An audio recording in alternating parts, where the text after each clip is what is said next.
হযরত আবু সাঈদ রাদিয়াল্লাহু তাআলা আনহু বলেন, নবী করিম সাল্লাল্লাহু আলাইহি সাল্লাম রমজানুল মুবারকের প্রথম দশকে ইত্তেকাফ করিলেন, অতঃপর দ্বিতীয় দশকেও ইত্তেকাফ করিলেন। অতঃপর তুর্কি তাঁবু হইতে মাথা মুবারক বাহির করিয়া ইরশাদ করিলেন, আমি প্রথম দশকে শবে কদরের তালাশেই ইত্তেকাফ করিয়াছিলাম।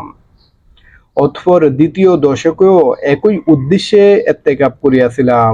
অতঃপর আমাকে একজন ফেরেশতা বলিল যে, উহা শেষ দশকে।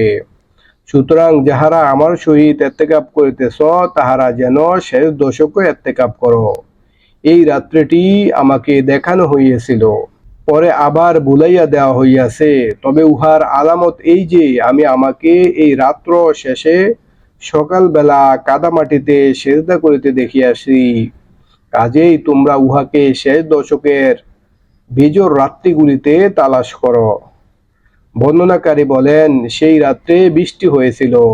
মসজিদ সাপড়া হওয়ার কারণে বৃষ্টির পানি ভিতরে টপকাইয়া পড়িয়াছিল। আমি 21 তারিখ সকালে নবী করিম সাল্লাল্লাহু আলাইহি সাল্লামের কপাল মোবারকে স্বচক্ষে কাদামাটির চিহ্ন দেখিয়াছি। ফায়দা: হযরত নবী করিম সাল্লাল্লাহু আলাইহি সাল্লাম সবসময় রমজান মাসে ইত্তেকাফ করিতেন। এই বছর পুরা রমজান মাস ইত্তেকাফ করিয়াছেন এবং ওপাতের বছর 20 দিন ইত্তেকাফ করিয়াছিলেন। তবে অধিকাংশ রমজানের শেষ দশকেই ইত্তেকাফ করিতেন। এই জন্য উলামায়ে কেরামের অভিমত হইল, শেষ 10 দিন ইত্তেকাফ করাই সুন্নতে মুআক্কাদা। উপরোক্ত হাদিস দ্বারা ইহাও জানা গেল যে, এই ইত্তেকাফের বড় উদ্দেশ্য হইল শবে কদর তালাশ করা। বস্তুত শবে কদর পাওয়ার জন্য ইত্তেকাফ খুবই উপযোগী আমল। কারণ ইত্তেকাফ অবস্থায় বান্দা যদি ঘুমাইয়াও থাকে, তবুও তাহাকে ইবাদতকারী হিসেবে গণ্য করা হয়। ইহা ছাড়াও ইত্তেকাফ অবস্থায় যেহেতু চলাফেরা ও কাজকর্ম বলিতে কিছু থাকে না, সুতরাং এই সময় দয়াময় মাওলার স্মরণ ও ইবাদত বন্দিগি ব্যতীত আর কোনো চিন্তা বা কাজও থাকিবে না। তাই শবে কদর তালাশকারীদের জন্য ইত্তেকাফের চাইতে উত্তম কোনো সুযোগ ও পন্থা নাই।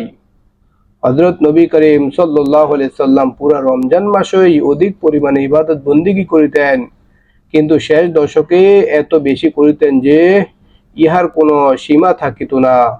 রাত্রে নিজেও জাগিতেন এবং পরিবারের লোকদিগকেও বিশেষভাবে জাগাইবার ইহতিমাম করিতেন। বুখারী ও মুসলিম শরীফের এক রিওয়ায়াতে হযরত আয়েশা রাদিয়াল্লাহু তাআলা আনহা বলেন, রমজানের শেষ দশকে হুজুরে পাক সাল্লাল্লাহু আলাইহি সাল্লাম মজবুত করিয়া লুঙ্গি বাঁধিতেন এবং রাত্রি জাগরণ করিতেন, পরিবারের লোকদিগকে জাগাইয়া দিতেন। লুঙ্গি মজবুত করিয়া বাঁধার অর্থ ইবাদতে অধিক পরিমাণে চেষ্টা ও ইহতিমাম করা হইতেও পারে, অথবা স্ত্রীদের নিকট হইতে সম্পূর্ণরূপে পৃথক থাকার অর্থ হইতে পারে।